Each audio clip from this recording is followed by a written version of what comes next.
कोकणातील प्रत्येक अपडेट जाणून घेण्यासाठी आजच माझे कोकणच्या सोशल मीडिया प्लॅटफॉर्मला लाईक, फॉलो आणि सबस्क्राईब करा.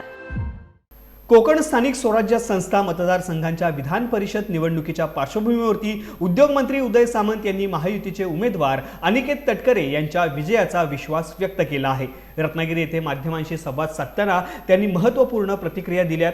महायुतीचे अधिकृत उमेदवार अनिकेत तटकरे यांनी उमेदवारी अर्ज दाखल केला असून महाराष्ट्रातील सर्वाधिक मताधिक्याने ते निवडून येतील असा दावा उदय सामंत यांनी केलाय. उमेदवारी अर्ज मागे घेण्यासाठी अद्याप 2 दिवसांचा अवधी शिल्लक असल्याचे सांगत अपक्ष उमेदवार म्हणून अर्ज दाखल केलेल्या जुईली दळवी यांच्या संदर्भात आमदार महेंद्र दळवी यांच्याशी चर्चा करून समन्वयाचा मार्ग काढण्याचा प्रयत्न केला जाईल असे त्यांनी स्पष्ट केले आहे.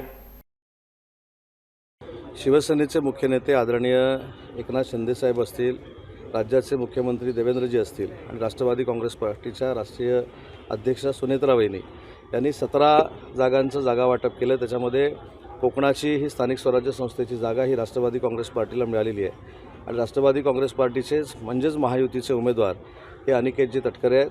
आज मी, नितेशजी राणे, स्वतः तटकरे साहेब, आदितीताई, आम्ही सगळेच लोकप्रतिनिधी या फॉर्म भरण्याच्या कार्यक्रमासाठी उपस्थित होतो.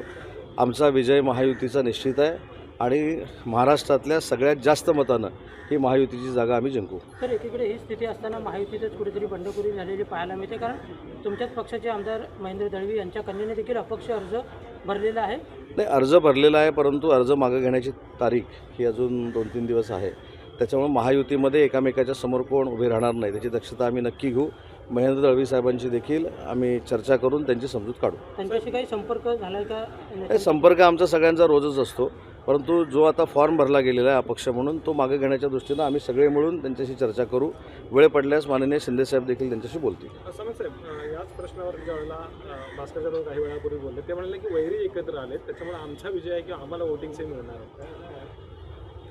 आधी 5 तारखेला फॉर्म टिकतो काय बघू आणि 22 तारखेला रिझल्ट नंतर विजय आमचाच आहे. कदाचित 5 तारखेला देखील होऊ शकतो. 5 तारखेला नाही झाला तर 22 तारखेला होऊ शकतो. फक्त औपचारिकता शिल्लक आहे विजयाची आणि मला असं वाटतं की कोणी काही कितीही जरी आखाडे मांडले, अंदाज मांडले तरी अनिकेत तटकरेंचा विजय हा 100% निश्चित आहे आणि फार मोठ्या मताधिक्यानं तो जिंकतील हा आम्हाला सगळ्यांना विश्वास आहे. या निमित्तानं रायगडचा पालकमंत्रीपदाचा तिढा सुटेल अशी खात्री वाटते या सगळ्या? नाही, तिढा सुटण्यापेक्षा तिढा भविष्यामध्ये निर्माण होऊ नये यासाठी आम्ही सगळे पुढाकार घेणार आहोत. आधी ही निवडणूक होऊ दे आणि निवडणुकीनंतर जसा निवडणुकीचा रिझल्ट चांगला लागेल तसा महायुतीच्या प्रत्येक गोष्टीचा रिझल्ट चांगला लागलेला आपल्याला दिसेल. अंबादास दानवे म्हणत होते की दोन्ही शिवसेना एकत्र यावा अशी अनेकांची इच्छा आहे. मला पण असं वाटतं की दोन्ही शिवसेना एकत्र याव्या. हे अंबादास दानवेंचं वैयक्तिक मत असू शकतं. वंदनीय बाळासाहेबांच्या विचारानं माननीय एकनाथ शिंदे साहेबांच्या नेतृत्वाखाली आम्ही सगळे शिवसेनेमध्ये काम करतो.